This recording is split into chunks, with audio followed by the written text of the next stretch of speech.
Good morning. My name is Lama Jigme Gyatso of the Buddha Joy Meditation School. Let's do a bit of the old Q&A. A kind-hearted gal on YouTube writes, Buddhism has some great insights and perspectives. However, I don't believe that we have a mind or that we are reborn.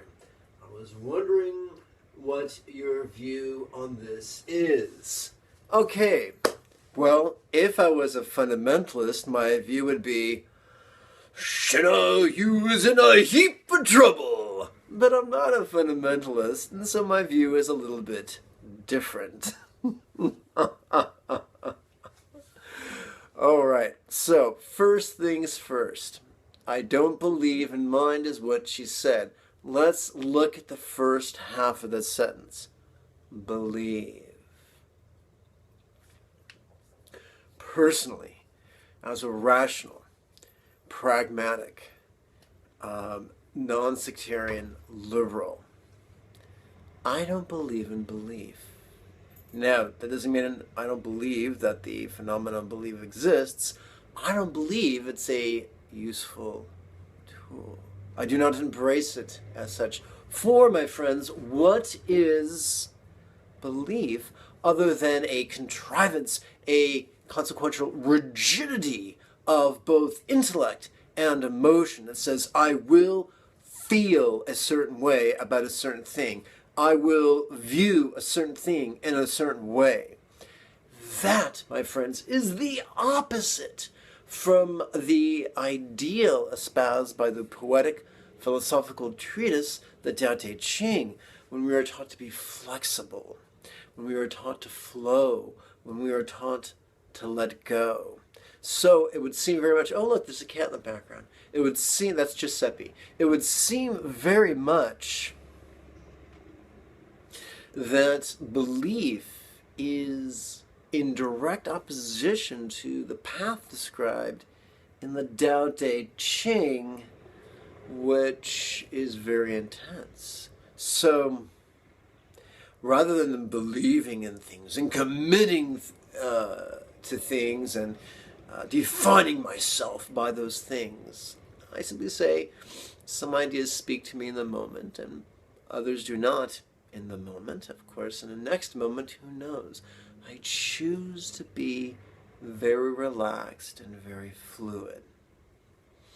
Now, arguably, when we look at the larger meditation manual that has been attributed to Gautama, known as the Buddha, we don't see belief in that. We see noticing, relaxing, loving, and flowing. That's what we see.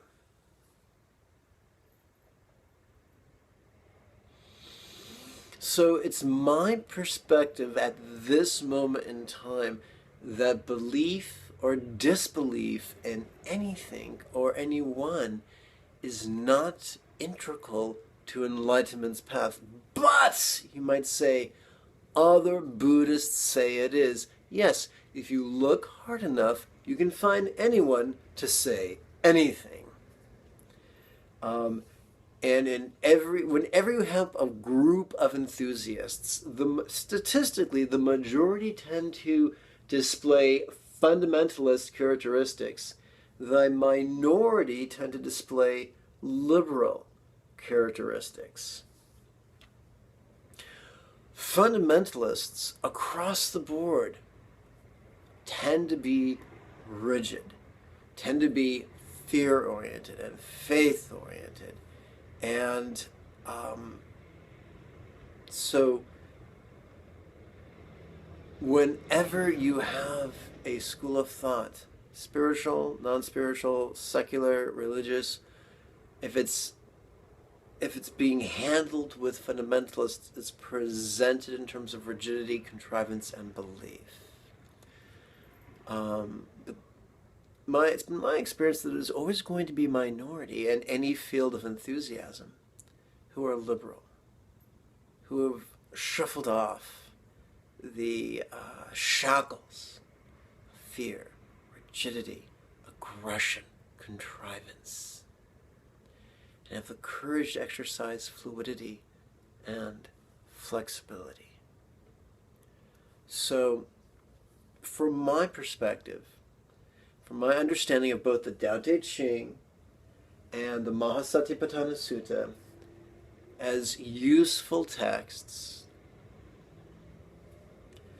I don't see any need to believe in a mind or to believe in rebirth whatsoever.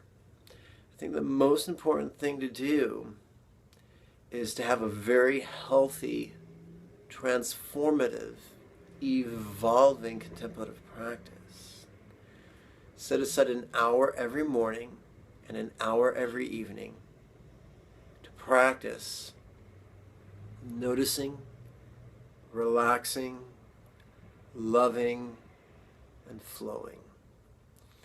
Do this twice a day, every day, and you will see changes in your life. If this is confusing to you, write me with specific questions. I'll do my best to answer them.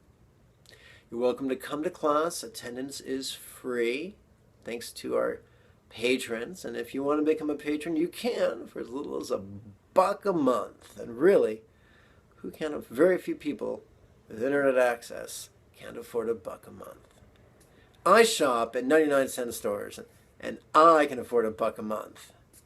That's neither here nor there. My friends, may you and yours be healthy and happy. Bye-bye now.